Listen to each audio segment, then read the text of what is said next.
Dear students, welcome to English classes.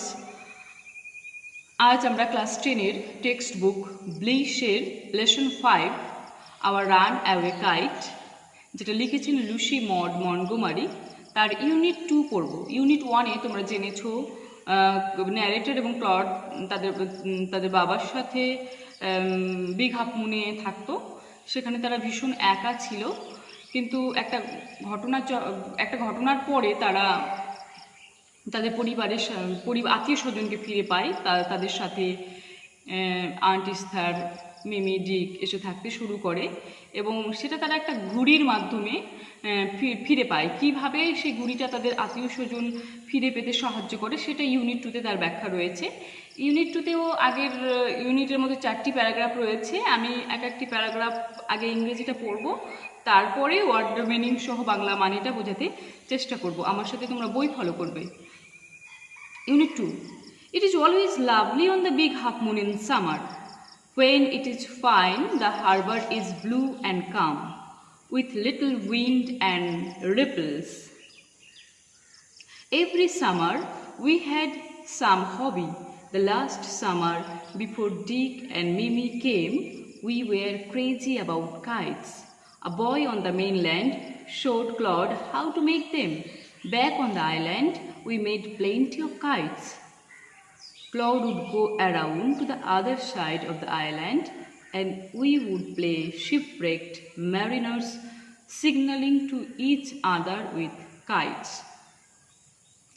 It is always lovely on the big half moon in summer. গ্রীষ্মে big Half moon সবসময় খুব সুন্দর। এটার একটা কারণও আছে, যেহেতু শীত প্রধান দেশ, তাই সামার সেখানে সবসময় অ্যাট্রাকটিভ হয়, গ্রীষ্ম সবসময় সুন্দরই হয়। হোয়েন ইট ইজ ফাইন, যখন আবহাওয়া খুব ভালো থাকে, দ্য হারবার পোতাশ্রয় বন্দর ইজ ব্লু অ্যান্ড কাম, পোতাশ্রয়টি নীল থাকে এবং শান্ত থাকে। মানে সেখানে যে জল, সেটার মধ্যে পরের লাইনটাতে বলছে with little wind and ripples, বাতাস হালকা থাকে এবং ঢেউ কম থাকে। Every summer we had some hobby, প্রত্যেক গ্রীষ্মে আমাদের কিছু শখ থাকে। The last summer before Dick and Mimi came, গতবার গ্রীষ্মে ডিক এবং মিমি আসার আগে, we were crazy about kites, crazy মানে পাগল, মেতে থাকা কোনো কিছু নিয়ে। We were crazy about kites, আমরা ঘুড়ি নিয়ে মেতেছিলাম। A boy on the mainland showed Claude how to make them. একটা ছেলে মূল ভূখণ্ডের ক্লডকে দেখিয়ে দিয়েছিল কিভাবে বানাতে হয়। Back on the island we made plenty of kites. আমরা দ্বীপপুঞ্জে ফিরে এসে plenty of kites, অনেক ঘুড়ি তৈরি করেছিলাম। Claude would go around to the other side of the island. Claude আইল্যান্ডের অন্য পাড়ে চলে যেত। And we would play shipwrecked mariners, signaling to each other with kites. এবং আমরা জাহাজ ডুবি নাবিকের মতো সংকেত খেলা খেলতাম ঘুড়ির সাহায্যে। শিপরেকড মানে ডুবে যাওয়া জাহাজ, মারিনার্স মানে নাবিক, সিগনালিং মানে সংকেত দেওয়া, সিগনাল থেকে signalling. We had a kite that was big and covered with lovely red paper. We pasted gold tinsel stars all over it and had written our names full on it. Claude lit and Philippa lit Big Half Moon Lighthouse. আমাদের একটা ঘুড়ি ছিল যেটা বড় ছিল এবং যেটা খুব সুন্দর লাল পেপারে কভার করা ছিল। We pasted gold tinsel, আমরা সেটে দিয়েছিলাম গোল্ড সোনালি, টিনশেল চুমকি জাতীয় রাংতা, স্টার্স রাংতা দেওয়া তারা। তোমরা অনেক সময় ঘুড়িতে অনেক সময় বইয়ের কাভারের উপর সাটো, ওই একই জিনিস রাংতা। অল ওভার ইট, পুরো ঘুড়িটার উপরে। And had written our full name on it, এবং এটার উপরে আমাদের পুরো নামটা লিখেছিলাম। কি নাম? Claude Lit and Philippa Lit Big Half Moon Lighthouse, এবং ঠিকানাটাও দিয়েছিলাম Big Half Moon Lighthouse. এবার third para. One day there was a grand wind for kite flying. একদিন খুব সুন্দর একটা বাতাস বইছিল, যে ঘুড়ি ওড়ানোর উপযোগী চমৎকার বাতাস বইছিল। I am not sure how it happen. আমি জানি না কিভাবে এটা ঘটে গেল, but as I was bringing the kite from the house, আমি যখন ঘুড়িটা বাড়ির থেকে bringing the kite from the house, bringing নিয়ে আসছিলাম বাড়ির থেকে, I tripped and fell over the rocks, আমি হোঁচট খেয়ে পাথরের উপর পড়ে গেলাম। My elbow went clear through the kite making a big whole, আমার কনুইটা কাইটের মধ্য দিয়ে একটা বড় ফুটো করে ঢুকে পড়লো, মানে বড় একটা গর্ত তৈরি হয়ে গেল। মেকিং এ বিগ হোল, একটা বড় গর্ত তৈরি করে আমার কনুইটা ঘুড়ির মধ্যে ঢুকে গেল। কীভাবে স্বাভাবিক অন্য কোনো একটা ব্যবস্থা নিতে হবে, এটা আর ওড়ানো যাবে না, তাই করল ন্যারেটর এবং plot. We had to hurry to fix the kite if we wanted to send it up before the wind fail. We had to hurry to fix the kite, আমাদের তাড়াতাড়ি করতে হতো ঘুড়িটা ওড়ানোর জন্য। If we wanted to send it up before the wind fail, কারণ যদি আমরা ঘুড়িটা ওড়াতে চাইতাম, wind fail বাতাস থেমে যাওয়ার আগেই যদি আমরা ঘুড়িটাকে ওড়াতে চাইতাম, তাহলে আমাদের একটু তাড়াহুড়া করতে হতো। তাড়াতাড়ি করে কি করলো, we rushed into the lighthouse, আমরা দৌড়ে ছুটে গেলাম লাইট হাউসে, টু গেট সাম পেপার, কিছু কাগজ যাতে পাই, কাগজের খোঁজে। We knew there was no more red paper, আমরা জানতাম সেখানে কোনো আর লাল কাগজ ছিল না। We took the first thing that came handy, সেই জিনিসটাই নিয়ে নিলাম যেটা আমাদের হাতের কাছে প্রথমে আসে, হ্যান্ডি, হাতের কাছে যা প্রথমে পাই। অ্যান ওল্ড লেটার, একটা পুরাতন চিঠি, লাইং অন দ্য বুককেস, বুককেসের উপরে রাখা ছিল, ইন দ্য সিটিং রুম, বসার ঘরে। We patched the kite up with the letter, আমরা কাইটটাকে ঘুড়িটার সাথে তাপি লাগিয়ে দিলাম, a sheet on the each side and raided it by the fire. ওই চিঠিটা ঘুড়িটার দুই পাশে তাপ্পি হিসেবে ব্যবহার করলাম এবং এটাকে শুকিয়ে নিলাম। তালি দেওয়া যেটাকে বলা হয়, তোমরা জানো কোনো কিছু ছিঁড়ে গেলে যে তালি দাও। উই স্টার্টেড আউট, তারপরে আমরা যাত্রা শুরু করলাম। And up went the kite like a bird, এবং ঘুড়িটা আকাশে উঠতে থাকলো পাখির মতো, like a bird. The wind was glorious in it শোর্ড, বাতাস ছিল চমৎকার এবং ঘুড়িটা উড়েই চললো, ইট শোর্ড, উঠতে, শোর মানে ওরা। অল অ্যাট ওয়ান্স স্ন্যাপ, হঠাৎ করে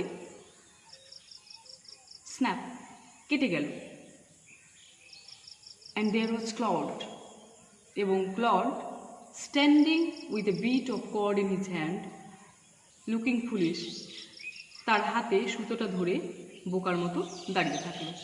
hour kite had sailed away over to the mainland, আমাদের ঘুড়িটা পাড়ি দিয়ে চলে গেছে মূল ভূখণ্ডে। প্রশ্ন উত্তরগুলো দেখিনি। কম্প্রিহেনশন এক্সারসাইজেস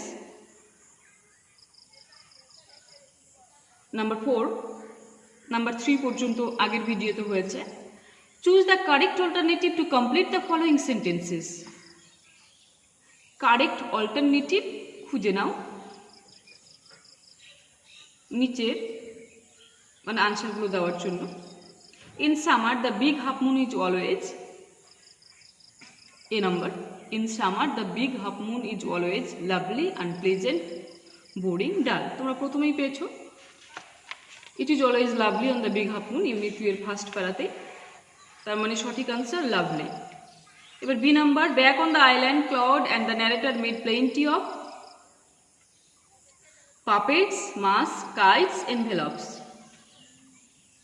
দ্বীপে ফিরে এসে ক্লড এবং ন্যারেটর অনেক কি বানিয়েছিল, প্লেন্টি অফ কাইটস, তোমরা জানোই পড়লে। ইউনিট 2 এর ফার্স্ট প্যারাগ্রাফের 1, 2, 3, 4, 5 নাম্বার লাইনের প্রথম দিকে দেখো plenty of kites. Number C, the kite was patched with a newspaper, letter, envelope, card.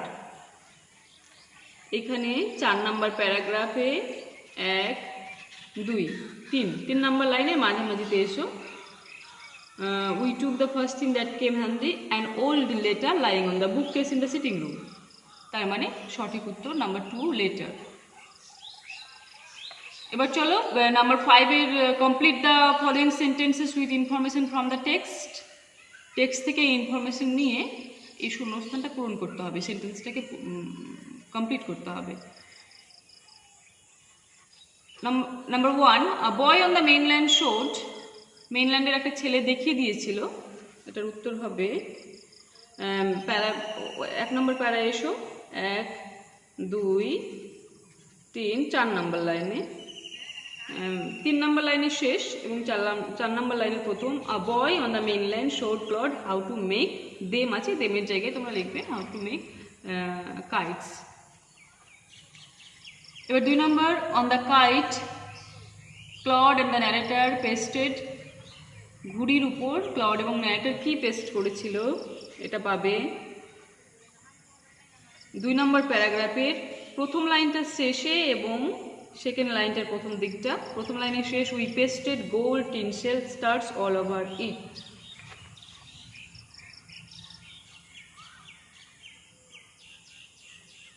Number 3, Claude was standing with.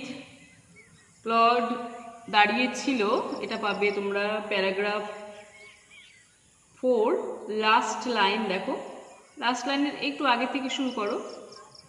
ও না, last line, with a bit of cord in his hand looking foolish. এবার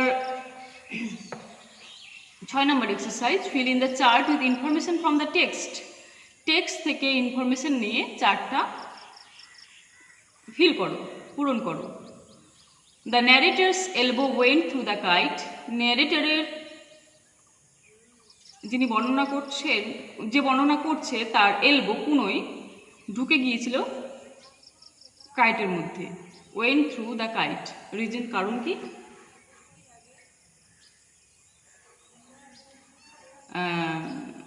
she, এখানে দেখো 3 নম্বর প্যারায়, I tripped and fell over the rocks. এখানে I লিখবে না, লিখবে she tripped and fell over the rocks. B number দেখো, Claude and the narrator hurried to fix the kite. Claude এবং ন্যারেটার তাড়াহুড়া করতে শুরু করলো ঘড়িটা উড়ানোর জন্য। কারণ কি? বিকজ এই 4 নম্বর প্যারার প্রথম লাইনে দেখো,